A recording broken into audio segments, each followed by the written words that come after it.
વિગતવાર સમાચારો પર નજર કરીએ તો લોકસભા ચૂંટણીને લઈને મહત્વના સમાચાર સામે આવ્યા છે। માર્ચના પહેલા અઠવાડિયામાં ભાજપ 100 ઉમેદવારોના નામ જાહેર કરી શકે છે।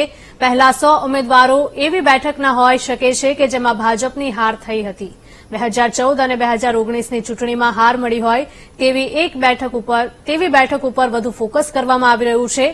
પહેલા તબક્કામાં યુપીની 14 બેઠકો માટે ઉમેદવાર જારી કરી શકે છે ભાજપ, ત્યારે ભાજપનું ધ્યાન એવી 160 બેઠક ઉપર છે જ્યાં પ્રદર્શન નબળું છે।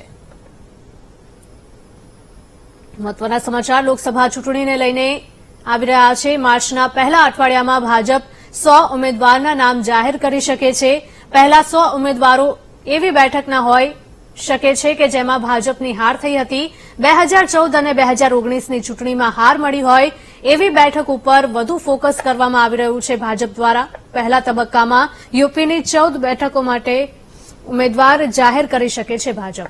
રાજકીય વિશ્લેષક સુધીરજી આપણી સાથે જોડાઈ ગયા છે। સુધીરજી, જણાવશો કે જે પ્રકારે માહિતી સામે આવી રહી છે કે લોકસભા ચૂંટણી જેમ જેમ નજીક આવી રહી છે તેમ તેમ ભાજપ દ્વારા રણનીતિ પણ આગળ વધી રહી છે। જો અત્યારે આજે લોકસભાની ચૂંટણી છે એ અત્યંત કાંટાની ટક્કર કહી શકાય। કોઈ પણ પક્ષ દરેક પણ ચૂંટણીને કોઈ પણ રીતે હળવાથી લઈ નહીં શકે। ભલે ભારતીય જનતા પક્ષે 400 પાર એનડીએની વાત કરીને 370, એ તો દરેક પક્ષ પોતપોતાનો આત્મવિશ્વાસ વધારે, કાર્યકર્તાઓનો આત્મવિશ્વાસ વધારવા માટે ટોલ ક્લેમ કરે, પણ ઇન્ટરનલ સર્વે દરેક પાર્ટીને પોતાની ખબર હોય છે। એ રીતે ભાજપ પણ 100% ચિંતિત હોય કે કમસે કમ 272 એને ક્લિયર ન આવે તો શું, આવવા માટે શું, આ પ્રકારની રણનીતિ હેઠળ કામ કરતું હોય છે।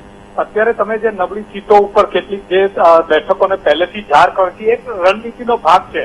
રણનીતિની અંદર કેટલીક નવી નવી પદ્ધતિઓ આવે, કોઈક વખત નો રિપીટ થિયરી આવે।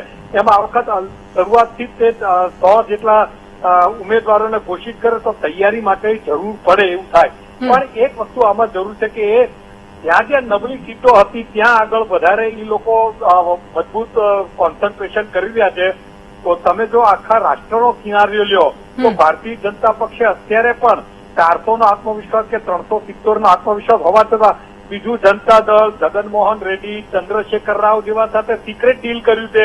ઇન્ડિયા ગઠબંધનને નબળું પાડવા નીતિશ કુમારને કેમ તોડવા પડ્યા, આ બધું એ બતાડે છે કે એમને પૂરો આત્મવિશ્વાસ નથી। એટલે જીતવા માટે અત્યારે ફ્રન્ટ રનર ભારતીય જનતા પક્ષ છે અને એના જેટલું મજબૂત કોઈ નથી, એ હકીકત છે। પણ ભારતીય જનતા પક્ષ પોતે આવી કોઈ પણ પ્રચાર જે કરે છે એને નહીં માનીને વાસ્તવિકતાની અંદર પૂરેપૂરી તૈયારી કરે, કોઈ પણ બાબતનું છોડશે નહીં ઢીલાજ, અને એની તૈયારીના ભાગરૂપે આવી રીતના એડવાન્સમાં ઉમેદવારો કરી દે અને એક માનસિકતાના સાયકોલોજીના સ્તર પર પણ મહત્વનું છે અને તૈયારીના ભાગરૂપે પણ એટલા વધારે આગળ વધે એ માટે રણનીતિ દાખલ કરતો ભારતીય જનતા પક્ષને ફાયદો ચોક્કસ થઈ શકે અને ભારતીય જનતા પક્ષ એવું કરે એવું લાગી પણ રહ્યું છે।